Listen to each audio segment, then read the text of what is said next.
Brought to you by V-Guard, co-powered by Sensodyne. अच्छा सफल विचारायचे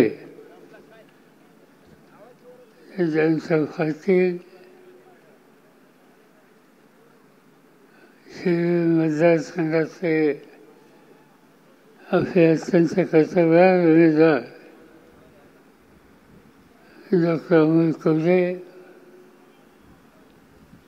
विधानसभेचे किंवा सगळ्यांचे प्रतिनिधी अशोक पवार, व्यासपीठावरचे सगळे मान्यवर हजारोच्या संख्येनं गेले 2-3 तास आपण उपस्थित असलेले बंधू आणि भगिनी, गेले काही दिवस ज्यांचा आम्ही महाराष्ट्राच्या कानाकोपऱ्यात फिरतोय. मी स्वतः साताऱ्याला जाऊन आलो, सोलापूरला जाऊन आलो, पुणे जिल्ह्यात काही ठिकाणी गेलो,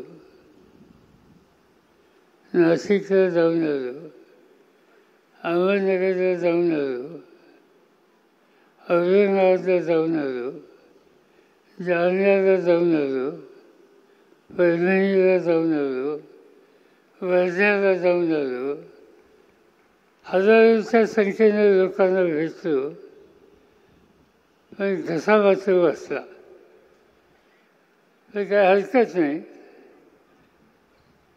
त्या निमित्तानं लोकांना भेटता आलं आणि महाराष्ट्राच्या जनतेची मनस्थिती काय आहे ही बघण्याची संधी मिळाली. याचा जयंतांनी सांगितलं ते मी अत्यंत जबाबदारीने सांगतो की जयंतांचं म्हणणं 100% खरं ठरणार. या राज्यामध्ये लोकांची मनस्थिती परिवर्तन करण्याची आणि त्याचं कारण गेले 10 वर्ष देशाचा कारभार चालवायची संधी ज्यांच्या हातामध्ये होती, त्यांची एकंदर काम करण्याची पद्धत ही पाहून या देशाचे लोक अस्वस्थ झाले. अनेकांनी उल्लेख केला शेतीच्या संदर्भाचा. कधी नव्हे इतका शेतकरी वर्ग राज्यात अस्वस्थ आहे. मिळालेली सत्ता ही त्यांच्यासाठी वापरायची असते. माझ्याकडं 10 वर्ष देशाच्या शेतीचं काम होतं आणि मला आठवतंय की मी शपथ घेतली राष्ट्रपती भवनामध्ये शेती मंत्री म्हणून आणि घरी आलो. एक फाईल माझ्याकडे घेऊन खात्याचे सचिव उपस्थित आहे. म्हणजे आता सही शपथ झाली, एवढी काय अर्जंट आहे? त्यांनी सांगितलं फाईल बघा. फाईल होती की संपूर्ण हिंदुस्थानामध्ये देशाच्या गोदाममध्ये 1 महिन्यापूर्वी एवढं धान्य होतं. मी अस्वस्थ झालो. शेतीप्रधान देश म्हणायचा. मी स्वतःच्या कुटुंबाचा आणि माझ्या परत सहीला फाईल येते की 1 महिन्याचं धान्य अमेरिकेचं किंवा ब्राझीलमधलं धान्य आयात करा. मी काही सही केली नाही. दुसऱ्या दिवशी डॉक्टर मनमोहन सिंग प्रधानमंत्री यांचा फोन आला. पवार साहब, आपने वो फाइल देखी है? मैंने रखा. आपने दस्तावेज किए नहीं? मैंने नहीं किया अभी तक. म्हणजे की 1 महिन्याच्या नंतर देशामध्ये दंगली होती. लवकर सही करा आणि हे धान्य खरेदी शासनाला. नाईलाजाने सही केली, धान्य खरेदी शासनाला निकाल हा घेतला. हे बदलायचे आणि हा बदलायचा निकाल आम्ही लोकांनी घेतला. धोरणं आखली. काय धोरणं आखली? शेतीमालाच्या किमती वाढवल्या. उत्पादन खर्चाचा विचार करून शेतकऱ्याला त्याच्या घामाची किंमत मिळेल अशा प्रकारचं किमतीचं धोरण या देशात गरजेचं आहे, ते त्या ठिकाणी ठरवलं. दुसरा निकाल हा घेतला की जगात उत्तम शेतीच्या क्षेत्रात संशोधन झालं असेल, नवीन जाती तयार झालेल्या असतील, त्या तिथून इच्छा आणायच्या आणि शेतकऱ्यांच्याकडे ह्या द्यायच्या आणि त्यांचं उत्पादन वाढीला प्रयत्न करायचे. खतं औषधाच्या किमती कमी करायच्या आणि त्याच्या डोक्यावरचा कर्जाचा बोजा हा कमी करायचा. त्याच वेळेला एक बातमी आली की यवतमाळ जिल्ह्यामध्ये एका शेतकऱ्याने आत्महत्या केली. शेतकरी बळीराजा आत्महत्या करतो. मी अस्वस्थ झालो. कारण सुरू म्हणजे प्रधानमंत्र्यांना विनंती केली की गोष्ट आपल्याला शोधणारी नाही, आपण दोघंही यवतमाळला जाऊ. ज्या कुटुंबात आत्महत्या झाली त्या कुटुंबाच्या घटकांना भेटू, समजून घेऊ. सुदैवानं मनमोहन सिंगांनी संमती दिली आणि दोघंही दिल्लीवरनं नागपूरला गेलो. नागपूरवरनं यवतमाळ जिल्ह्यात गेलो. त्यांच्या घरी गेलो. ज्यांच्या घरातल्या व्यक्तीने आत्महत्या केली. माऊली रडत होती.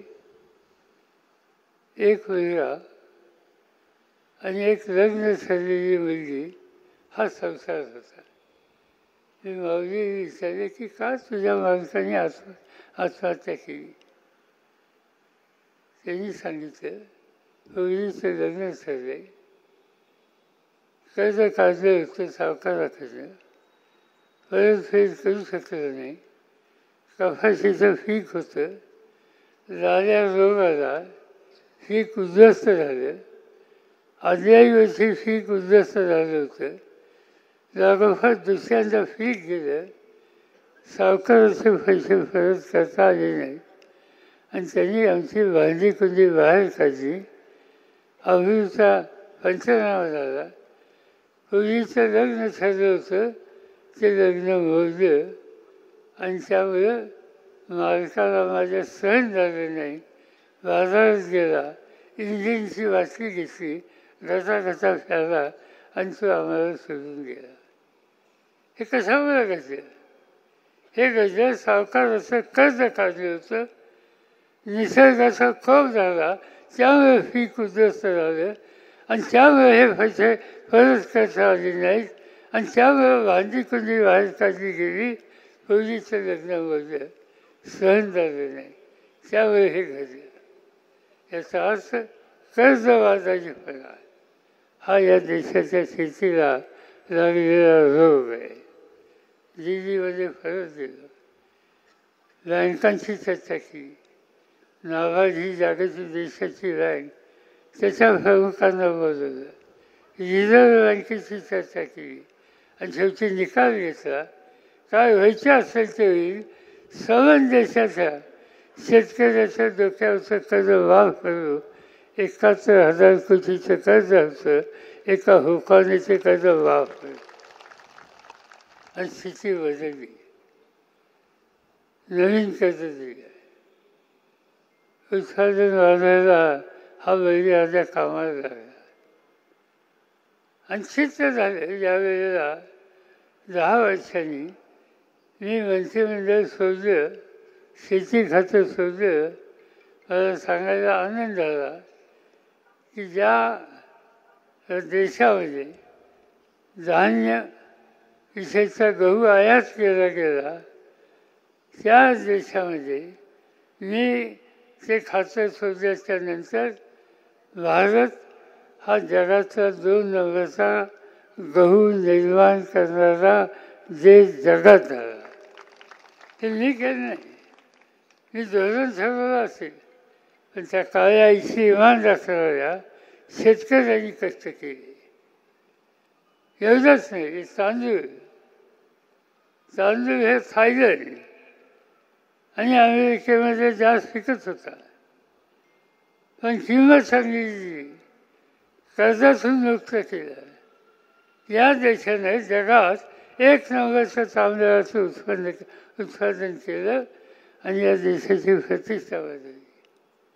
फळबाग योजना जी आम्ही लोकांनी काढली, मग ती द्राक्ष असतील नाशिकची, कोकणाचा आंबा असो, हिमाचलमध्ये सफरचंद असो, अन्य राज्याचे अन्य फळ असो, त्या सगळ्याला प्रोत्साहन केलं आणि आज जगामध्ये फळबाग योजनेची फळं ही क्रमांक 1 तयार कुठे होतात तर ती भारतामध्ये होतात. हे कर्तृत्व माझ्या कष्टकरी शेतकऱ्यांनी या देशात दाखवलं. मला असंच आहे की काळ असा होता की घराच्या प्रमुखांनी बाजारात मोसंबी घेतली आणि तो रस्त्यात घरी यायला लागला आणि कुणी विचारलं काय खरेदी केली आणि त्यांनी सांगितलं मोसंबी घेतली, तर लोक म्हणायचे घरी कुणी आजारी आहे का, आजारी असेल तरच फळं घ्यायची. आज ते चित्र दिसत नाही. तुम्ही कुठल्या एस टी स्टँडवर जा, रेल्वे स्टेशनवर जा, तुमच्या उजेड कांचनमध्ये आपण आत शिरतो त्या रस्त्याच्या कोपऱ्यावर जा, कुठेही गेलं तर फळ विक्री हा एक महत्त्वाचा व्यवसाय झाला. प्रचंड प्रमाणात आज या देशात फळं तयार व्हायला लागली आणि सवन शेतीचं अर्थशास्त्र बदलायला त्याचा उपयोग झालेला. हे का घडू शकलं? हे घडू शकलं त्याचं कारण उत्तम किंमत, चांगल्या जातीचं बियाणं, रास्त किमतीत खतं औषधं आणि कष्ट करणारा, मेहनत करणारा शेतकरी त्यामध्ये होऊ शकतो. 10 वर्षाच्या पूर्वी मी खातं सोडलं, मोदींचं राज्य आलं आणि काय केलं त्यांनी 10 वर्षात शेतीच्या मध्ये.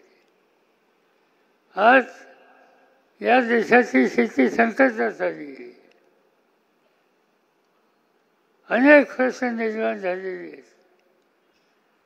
याचा उल्लेख आधी आमच्या एका सरकारने भाषणामध्ये केला. दिल्लीमध्ये प्रवेश करण्याच्यासाठी जो महत्त्वाचा रस्ता आहे तो राजस्थानमधून येतो, हरियाणातून येतो, पंजाबमधून येतो. त्या भागातल्या शेतकऱ्यांनी शेतीमालाच्या किमती नीट मिळाव्या हव्यात यासाठी आंदोलन करायचे ठरवलं. लोक आले, हजारोच्या संख्येनं आले, आपले ट्रॅक्टर घेतले, त्या ठिकाणी आले आणि दिल्लीच्या रस्त्यावर बसले. अपेक्षा ही होती की केंद्र सरकार, मोदी सरकार त्यांच्याशी विचारविनिमय करेल. 10 दिवस झाले, 15 दिवस झाले, 1 महिना झाला, कोणी झुंकून बघितलं नाही. सरकारला वाटलं किती दिवस बसतील, पण पंजाबचा तो शेतकरी बहादर शेतकरी होता. त्यांनी काय केलं?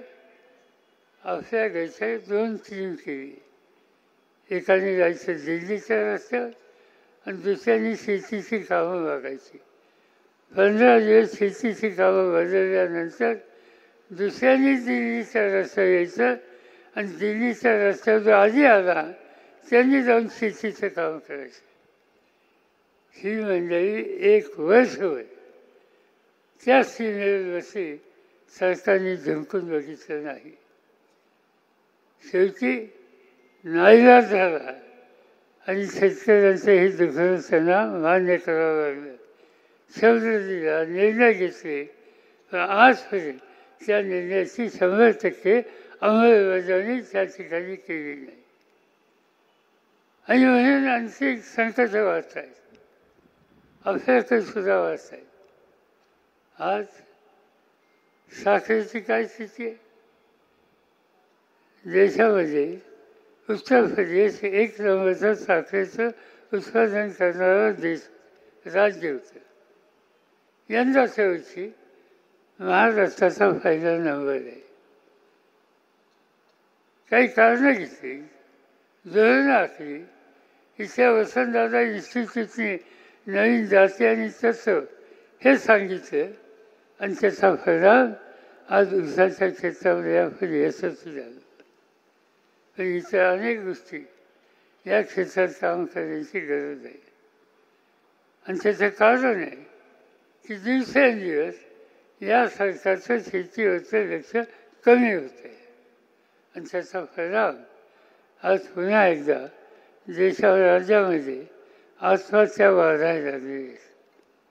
मध्यंतरी अमित शहा महाराष्ट्रात आले आणि त्यांनी सांगितलं, भाषण केलं की महाराष्ट्राच्या शेतकऱ्यांनी आत्महत्या केल्या त्याच्याबद्दल शेतकऱ्यांची माफी शरद पवारांनी मागितली पाहिजे. मी माहिती घेतली. मी असेपर्यंत आत्महत्या कमी झालेल्या होत्या आणि मी महाराष्ट्राच्या शेतीचं काम सोडलं, आत्महत्याचा दर वाढत गेला. आज महाराष्ट्र दुर्दैवानं पुन्हा एकदा शेतकऱ्यांच्या आत्महत्याच्या रस्त्यावर देशात वर यायला लागला. हे राज्याच्या दृष्टीनं चांगली गोष्ट आहे आणि त्याचं कारण या राज्यकर्त्यांना त्या संबंधीची यत्किंचित आस्था नाही आहे. एका बाजून शेतीची स्थिती, सत्ता ही लोकांच्यासाठी वापरायची असते. आज काय होते? मगाशी आमच्या एका सरकाराने माहिती दिली की झारखंडसारखं राज्य आदिवासींचं राज्य आहे. आदिवासी मुख्यमंत्री सोरेन त्याचं नाव. आदिवासींच्या प्रश्नाच्यासाठी एक मोठं संमेलन त्यांनी रांचीला केलं. रांची ही झारखंडची राजधानी आहे आणि त्या ठिकाणी केंद्र सरकार राज्याला मदत करत नाही आणि मोदी साहेबांच्यावर त्यांची टीका टिप्पणी केली. परिणाम काय झाला? एखादा जागृत असता त्यांचं दुखणं काय हे समजून घेतलं असतं आणि त्याचा मार्ग काढला असता. पण प्रधानमंत्र्यावर टीका करतो काय? काहीतरी कारण काढले, आरोप केला आणि झारखंडचा मुख्यमंत्री आज गेले 5 महिने तुरुंगामध्ये आहे. दिल्लीचा मुख्यमंत्री अरविंद केजरीवाल त्याचं नाव 3दा निवडून आला, प्रचंड वर्षांनी आला, सामान्य कुटुंबाचा, एकेकाचा नोकरदार, अनेक चांगले कार्यक्रम हातामध्ये घेते. राज्यामध्ये शिक्षणाच्या संदर्भात अनेक नवीन कार्यक्रम हातामध्ये घेतले की ते बघायला देशाच्या बाहेरनं सुद्धा लोक येतात. जसं शिक्षणाच्या संबंधीची त्यांनी धोरणं आखली तशीच आरोग्याच्या संदर्भात धोरणं आखली. कुणी आजारी पडला तर सहजपणानं त्याला इलाज कसा देता येईल आणि लवकर त्याची कशी सुटका करता येईल यासाठी त्यांनी कार्यक्रम आखले. आपला दवाखाना आणि त्याचा परिणाम की त्या राज्यामध्ये आजारपणाची टक्केवारी खाली आली. लोक बघायला लागले काय चमत्कार केला. त्या अरविंद केजरीवालने एका सभेमध्ये प्रधानमंत्र्यांच्या धोरणात टीका केली. आज अरविंद केजरीवाल दिल्लीच्या तुरुंगामध्ये आहे. राज्याचा मुख्यमंत्री चांगलं काम करतो त्याला तुरुंगात टाकायचं. याचा अर्थ आम्ही आता या संबंध देशाचा कारभार हुकुमशाहीच्या रस्त्याने न्यायची भूमिका आज राज्यकर्त्यांनी घेतलेली दिसते. याचा अर्थ स्वच्छ हा आहे की देशाची गांधी नेहरूंनी आंबेडकरांनी जी घटना दिली त्या घटनेवर आज संकटाचे दंगचे ढग हे आपल्या सगळ्यांना बघायला मिळत आहे. प्रधानमंत्र्यांना काही वाटत नाही त्याचं. त्यांची भाषणं कुठली ऐकली ते कधी जवाहरलाल नेहरूंच्या टीका करत, कधी अन्य प्रधानमंत्र्यांवर टीका करत. आम्हाला लोकांच्या टीका करण्यामध्ये त्याच्यावर त्यांना रात्री झोपच येत नाही. मी असो, आणखीन काय आमचे मित्र असो, उद्धव ठाकरे असो, या सगळ्यांच्यावर प्रचंड टीका करणं, त्याशिवाय मोदी साहेबांना रात्री झोप येत नाही. आम्हाला तुम्ही टीका करा, आम्हाला तुमच्या टीकेनं आमच्या अंगाला काही भोकं फरत नाही. आमचं म्हणणं फक्त एकच आहे की तुम्ही प्रधानमंत्री आहात. प्रधानमंत्री पद ही एक संस्था आहे, इन्स्टिट्यूशन आहे. त्या संस्थेची प्रतिष्ठा राखणं देशाच्या नागरिकांचं कर्तव्य आहे, ते आम्ही मान्य करतो.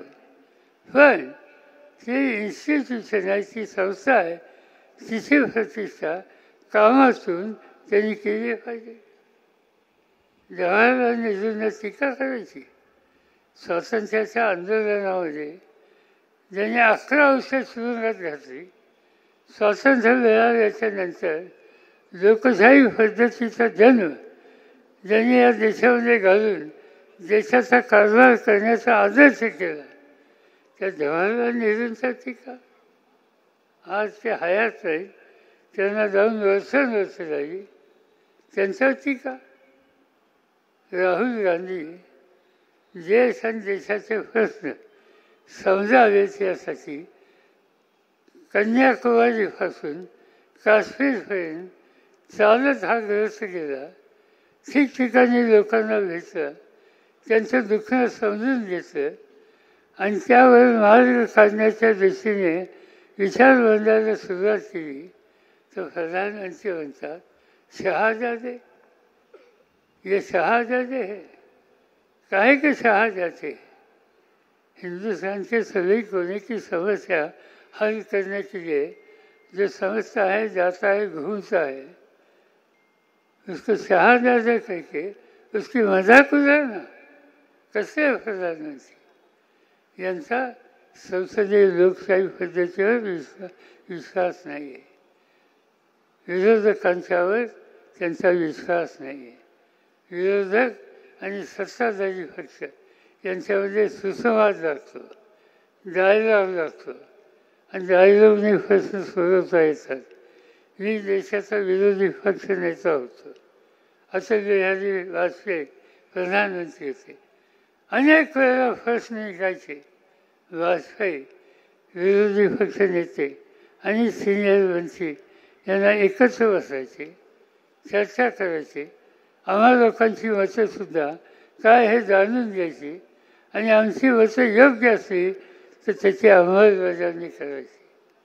मोदी साहेबांनी परवा फार्लमेंटच्या अधिवेशनचं होतं, ते कितीदा फार्लमेंटमध्ये आले.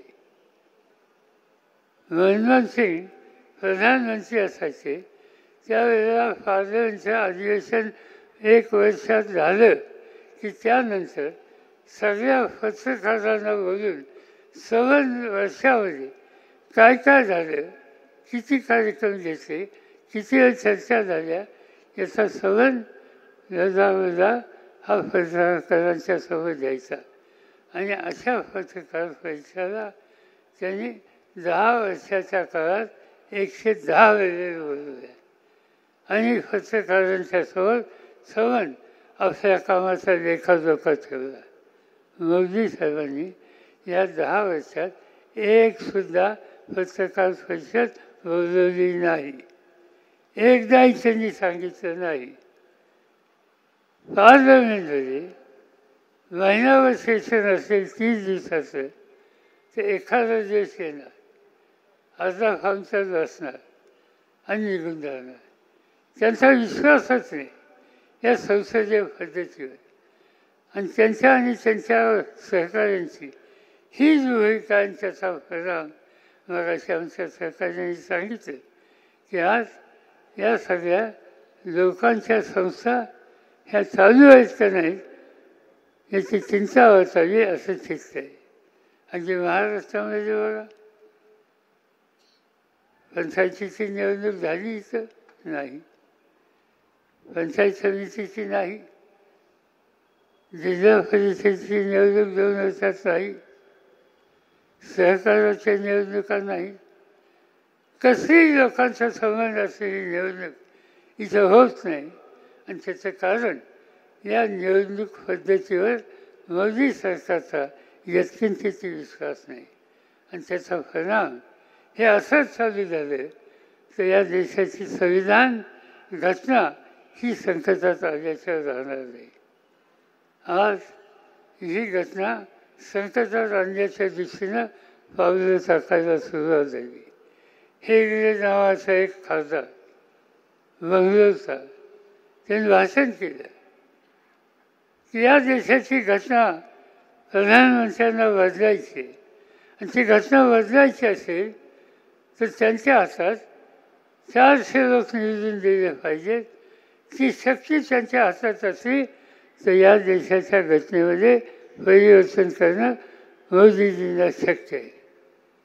त्यांचे एक लालू म्हणून उत्तर प्रदेशाचे खासदार आहे, त्यांनी सांगितलं कि देश के संविधान में परिवर्तन की आवश्यकता है और परिवर्तन की आवश्यकता देखकर मोदी जी ने तैयारी रखी है, मगर ये करना हो तो मोदी जी को 400 से ऊपर सदस्य संख्या की आवश्यकता है. त्यांचे सांगितलं. ज्योतिर्मित्रा नावाचे खासदार आहे राजस्थानमध्ये, त्यांनी सांगितलं की आम्हाला घटना बदलायची आहे, त्यासाठी आम्हाला जास्तीत जास्त जागा द्या. आणि हे धाडस मोदी दाखवतात. 1, 2, 3 खासदार, सत्ताधारी पक्षाचे खासदार हे एका बाजून सांगतात आणि दुसऱ्या बाजूनं मोदी आणि अमित शहा 400 के ऊपर 400 के पार या घोषणा करतात. याचा सक्त अर्थ हा आहे की या देशामध्ये आंबेडकरांनी जी घटना आहे आणि तुमच्या माझ्या सगळ्यांना जो एक अधिकार मिळाला आहे त्या अधिकारावर गदा येण्याचे दिवस हे या ठिकाणी दिसत आहेत. आणि ते टाळायचे असेल तर 100% त्यांचा पराभव करणं. आणि निवडणुकीमध्ये आज डॉक्टर कोले असतील, सुप्रिया सुळे असतील, त्याच्यानंतर पुणे शहरामध्ये दंगेकर असतील आणि शिरसी चिंचवडमध्ये त्यांचं काय नाव